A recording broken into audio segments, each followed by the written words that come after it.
दादा मागे सॉरी ताई बरोबर तिथं हो बा विवी साहेब मूर्ती उघडे फोटो काढू नका ताई ताई ताई कुठे करते त्यांना मागे ताई तुम्ही जाऊ मूर्ती उघडे आहेत फोटो काढून देणार नाही तुम्ही जाऊ ताई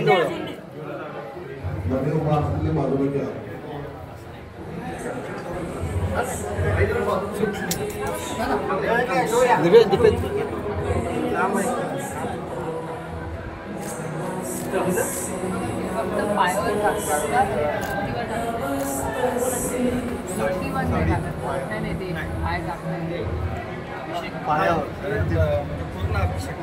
स्नान आता देवीला आहे पायावर पंचामृत अभिषेक पंचामृत अभिषेक झाला आता स्नान चालू आहे पादुका आपण तिच्या पायावर झीज होऊ नये आणि बाकीचा सगळा जो आहे तो सोन्याच्या पादुका त्याच असतात आपल्याला पांडुरंगाला कसं पूर्वी 97 पर्यंत घालत होतो आता इथे देवीला झीज झाल्यानंतर आता फक्त पायावर घालतो आपण धुवायचं नाही आणि बाकीचा पंढरपूरला आपण पूर्ण करतो बघा इथे असं नाही आपण पूर्वी करत होतो 97 सालापर्यंत आता साफ आता पंचामृत फक्त ओला असा म्हणजे पायावर पंचामृत घालतो म्हणजे आपलं धर्माप्रमाणे चुकवायचं नाही आणि त्यानंतर आपण ते बाकीचे जे पंचामृत आहे ते उसळून आता जे करतात तेवढंच स्पंजिंग करणार स्नान झाल्यावर आणि साडी नेसणार मूर्तीची जीच पूर्ण डोक्यावरनं दूध वगैरे काय ते बंद केलं 97 साली आपण पंढरपूरला ती पाटेची पूजा असते ना हो हो पूर्वी आपल्या इथे पण तसंच असायचं थँक्यू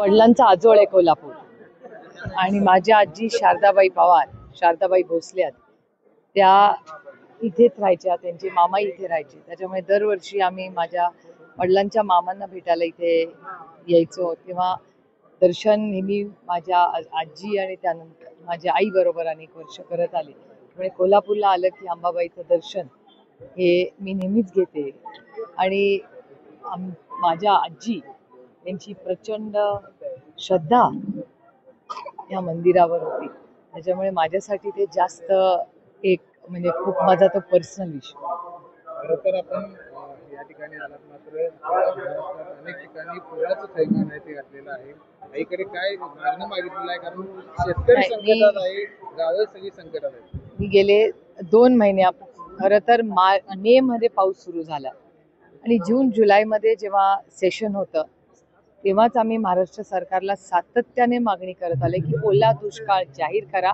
आणि सरसकट कर्ज माफी शेतकऱ्यांची करा ही परिस्थिती असतानाही महाराष्ट्राच्या सरकारने काही केलं नाही म्हणून ह्या देशाचे सहकार मंत्री जसं NDRFची टीम जेव्हा येते ती होम मिनिस्ट्रीच्या अंडर येते त्याच्यामुळे अमित भाई शाह यांच्याकडे देशाच्या 2 जबाबदाऱ्या आहेत एक गृहमंत्री देशाचं म्हणून आपल्याला जेव्हा अशा अडचणी येतात तेव्हा केंद्रातून आपण मदत मागतो ती त्यांच्या अंडर येते आणि सहकार ही त्याचेच मंत्री आहेत देशाचे त्याच्यामुळे राष्ट्रवादी काँग्रेस पक्षाचे आम्ही 8ही खासदार लोकसभेतले आम्ही अमित भाई शाहची जाऊन वेळ घेतली आणि त्यांना विनंती केली की महाराष्ट्राच्या सरकारला आपण कृपा करून सांगावं आणि मार्गदर्शन करावं ही जुलै महिन्याची गोष्ट आहे की सरसकट कर्जमाफी करा आणि महाराष्ट्रात ओला दुष्काळ जाहीर करा ही मागणी राष्ट्रवादी काँग्रेस पक्ष गेले 2 महिने सातत्याने महाराष्ट्र आणि केंद्र सरकारकडे मागते तुमच्या प्रश्नातच माझं उत्तर आहे ना तुम्हाला वाटतंय विचारायला की हे सरकार असंवेदनशील आहे आणि हे दिसतच आहे ना डोळ्यांनी म्हणजे 1 वर्षापूर्वी हेच सरकार तुम्हाला कोल्हापूरमध्ये सांगत होतं की आम्हाला सत्ता द्या राज्याची आम्ही सरसकट कर्ज माफी करू हे तुमच्याच चॅनलनी दाखवलेलं आहे तुमच्या सगळ्याच चॅनलनी त्याच्यामुळे सरसकट कर्ज माफी ही किंवा शेतकऱ्यांना हमी भाव हा जो शब्द त्यांनी ऑक्टोबरच्या आधी दिला होता तो कुठलाही पुढचा ऑक्टोबर आलाय ना कुठल्या स्कीम मध्ये ना स्कॉलरशिपचे पैसे वेळेवर PhDच्या मुलांचे मिळत आहेत ना लाडकी बहीण योजनेमध्ये नावं कमी होत आहेत आणि शेतकऱ्याचा तर कंबरड मोडलंच आहे आणि ज्या काळ्या मातीशी इमान राखणारा हा शेतकरी आहे तुमचा आणि माझा अन्नधान्याचा प्रश्न सोडवणारा हा शेतकरी आहे तो आज अडचणीत आहे आणि त्याला सरसकट कर्जमाफी आणि ओला दुष्काळ हा तातडीने सरकारने, खरं तर खूप उशीर झालेला आहे, मला असं वाटतं जर आता त्यांनी हे काही पाऊल उचललं नाही तर आम्हाला रस्त्यावर उतरल्याशिवाय दुसरा काही मार्ग नाही. मुख्यमंत्र्यांनी पुण्यातल्या रस्त्यांसंदर्भात तक्रार केली इंटरव्ह्यू मध्ये की माझी मुलं, माझ्या 2 मुलांनी ह्या कधीही आरक्षण किंवा मी स्वतः, मला महिला आरक्षण कुणासाठी आहे की ज्यांना कदाचित शिक्षण मिळालं नसेल, ज्यांना माझ्यासारख्या महिलेनी कुठल्याही आरक्षणाचा, माझ्यासारख्या महिलेनी किंवा माझा सगळा प्रश्न आणि माझं उत्तर हे माझी 2 मुलं आणि माझ्या पुरतच सीमित होतं. बाकी कुठल्याही समाजाबद्दल मी बोलले नाही. जर तुम्हाला वेळ असेल 5.5 मिनिटं तर 5 मिनिटं आणि 40 सेकंदाचा माझा इंग्रजी मधला व्हिडिओ आहे. माझी हात जोडून सगळ्यांना विनंती आहे की 5 मिनिटं 40 सेकंदच काढा आणि तो माझा व्हिडिओ इंग्रजी भाषेतला आहे, तो प्लीज बघा. तुम्हाला इच्छाच होणार नाही हा प्रश्न विचारायची मला.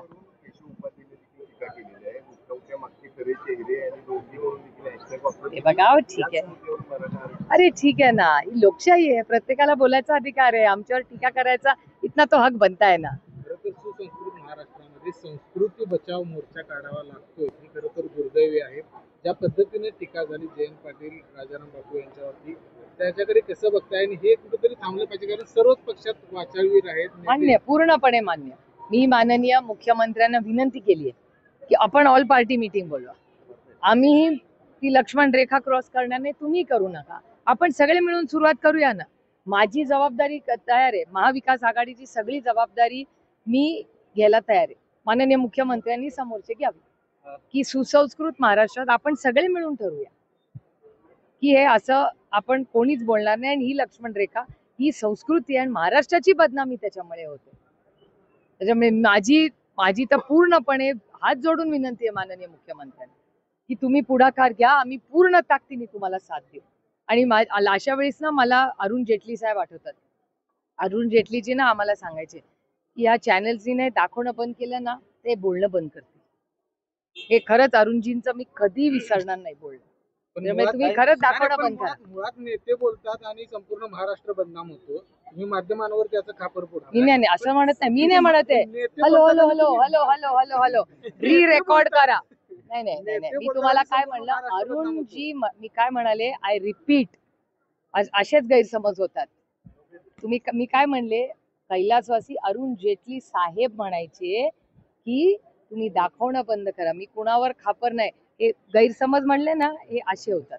नाही नाही, नेत्यांनी बंद करावं, माझ्याकडून आजपर्यंत झाली आहे का चूक? संपूर्ण नेत्यांनी. पण मी घेते ना जबाबदारी. मी तुम्हाला काय म्हणले, आय रिपीट, 1 मिनिट मी परत रिपीट, हे सगळ्यात माझ्या जवळ उभे राहिलेत पण यांना कदाचित लॉस्ट इन ट्रान्सलेशन झालं असेल. मी तुमच्याकडे बघून बोलते आता. मी रिपीट करते की मी माननीय महाराष्ट्राच्या मुख्यमंत्र्यांना मी विनंती केलेली आहे की महाविकास आघाडीची सगळी जबाबदारी मी घेते, तुमच्या बाजूची तुम्ही घ्या, आपण लक्ष्मण रेखा ठरवून घेऊ, आम्हीही क्रॉस करणार नाही, तुम्हीही क्रॉस करू नका, अशी विनम्र विनंती मी महाराष्ट्राच्या माननीय मुख्यमंत्र्यांना केलेली आहे.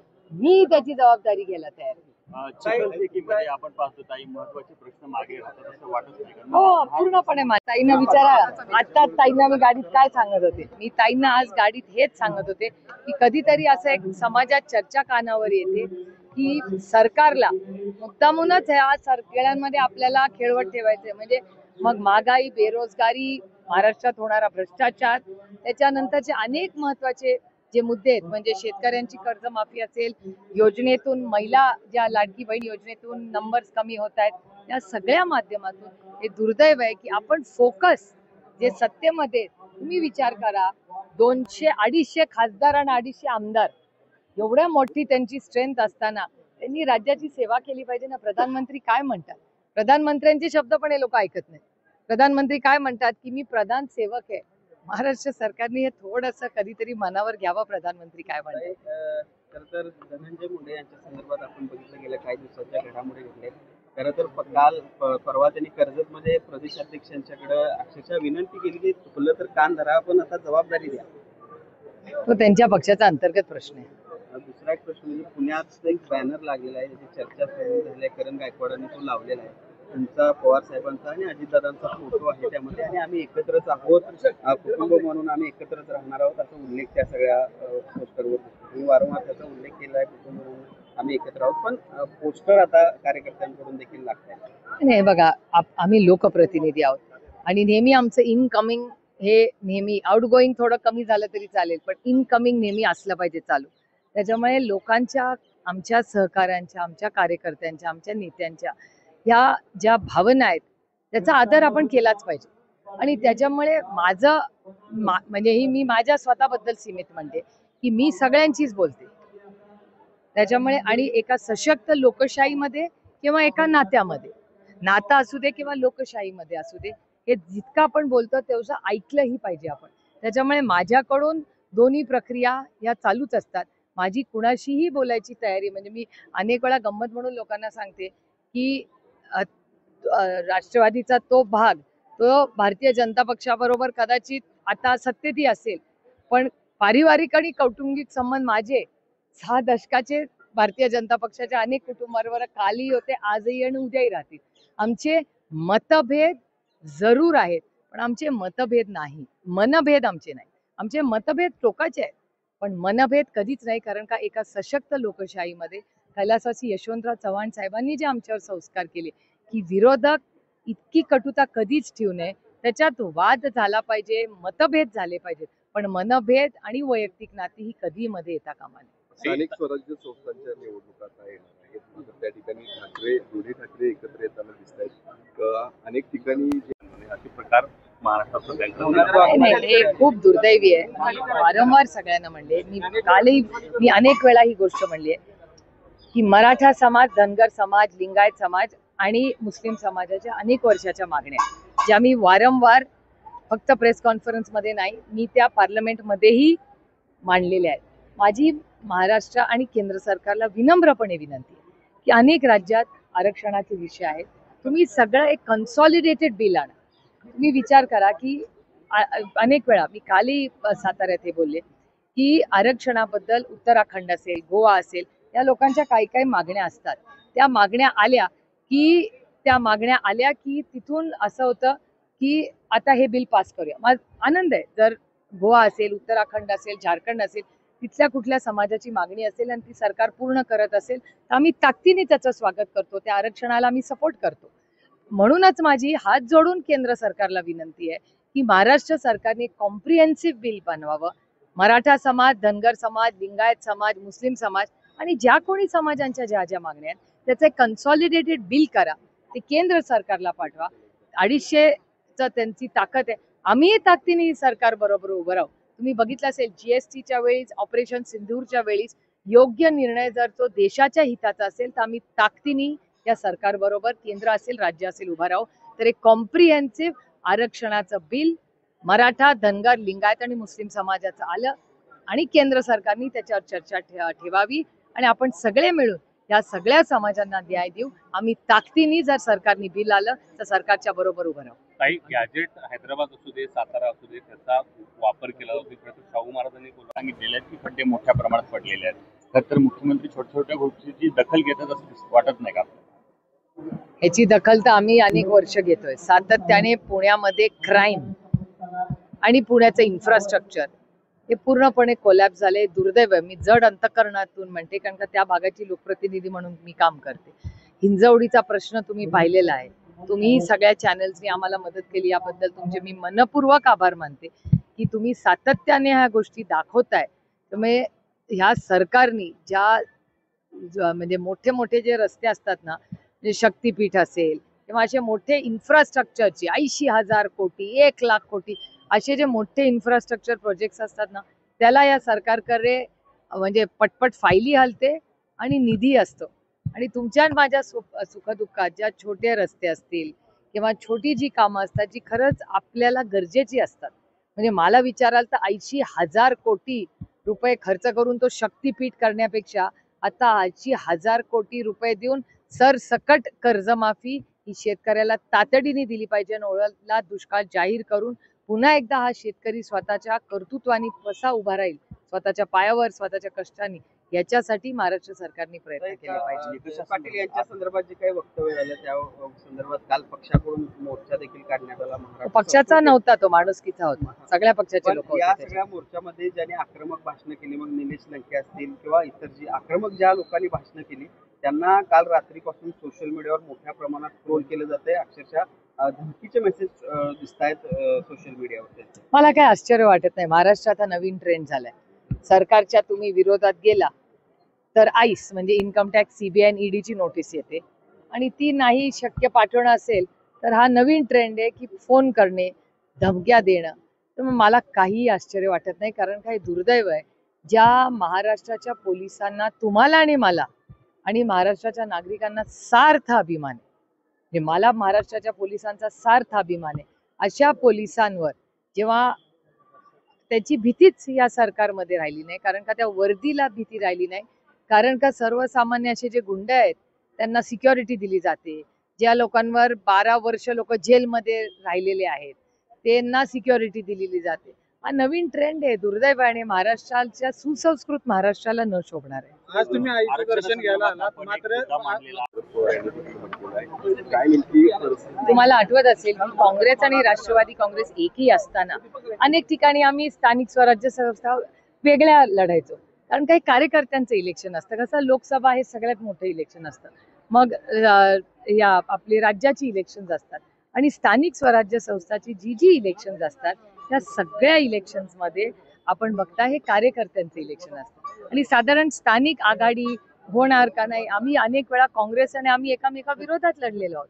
त्याच्यामुळे मला असं वाटतं हे निर्णय पहिलं इलेक्शन तर लागू द्या, इलेक्शन कधी लागणार आहे आपल्याला माहिती नाही. काही आरक्षणाची लढाई एका बाजूला लढत असताना दुसऱ्या बाजूला एकमेकांचा विचार व्हावा, नेमकं आपलं आरक्षणासंदर्भात भूमिका काय आहे? मी असं बोललेलेच नाही. माझा बाईट पाहिला, माझा सगळा इंटरव्ह्यू पाहिलाय का NDTVचा, तुम्ही पाहिलाय का? नाही पाहिजे. हा, मग प्रश्न चुकीचा आहे. नेमकं आपल्याला मी असं काय म्हणाल, म्हणायचं मी मला प्रश्न विचारला की मराठा आरक्षणाचं आंदोलन, पूर्ण ऐकून घ्या, मराठा आरक्षणावर तुमचं काय मत आहे? तर मी त्यांना असं उत्तर दिलंय की मराठा, धनगर, लिंगायत आणि मुस्लिम समाजाच्या आरक्षणाचे मुद्दे गेल्या काही वर्षात वारंवार मांडले जातात, आणि ते मी सातत्याने सगळ्यात जास्त महाराष्ट्रातून मराठा, धनगर, लिंगायत आणि मुस्लिम समाजाच्या आरक्षणात कोणी मांडलं असेल तर ते मी मांडलेलं आहे. हा डेटा आहे. का मानावं, यातून काय साध्य होणार वाटतं? नाही, काही नक्की कळत नाही, कारण का कालही ती केस आली होती, मग मला वाटतं आज परत येणार आहे. म्हणजे नक्की काय सरकारचं धोरण आहे ह्याच्याबद्दल अस्पष्टता अजूनही आहे. त्याच्यामुळे मी विनम्र विनंती महाराष्ट्राच्या माननीय मुख्यमंत्र्यांना करते की तुम्ही एक प्रेस कॉन्फरन्स घ्या आणि आम्हाला सगळ्यांना समजून सांगा की ह्या गॅजेटचा काय इम्पॅक्ट होईल. कारण का अजून खूप वेळा म्हणजे तुमच्या सगळ्यांच्या चॅनलवर चर्चा असतात, कोण म्हणतं बेनिफिट होणार, कोण म्हणतं नाही. कन्फ्युजिंग होतं ना माणसाला की नक्की काय म्हणजे बेनिफिट होणार आहे का नाही होणार आहे. त्याच्यामुळे माझी विनंती आहे महाराष्ट्राच्या मुख्यमंत्र्यांना की तुम्ही एक ऑल पार्टी मीटिंग बोलवा, तुम्ही एक चांगलं प्रेझेंटेशन आणि सगळ्या मीडियाला बोलून राज्यात जाऊ दे ना की नक्की काय परिस्थिती आहे, कुणाला काय मिळणार आहे, किती टक्के, कुठली सवलत मिळणार आहे, त्या सगळ्याची माहिती आमची विनंती आहे की महाराष्ट्राला माननीय मुख्यमंत्र्यांनी द्यावी, अशी आमची विनम्र विनंती.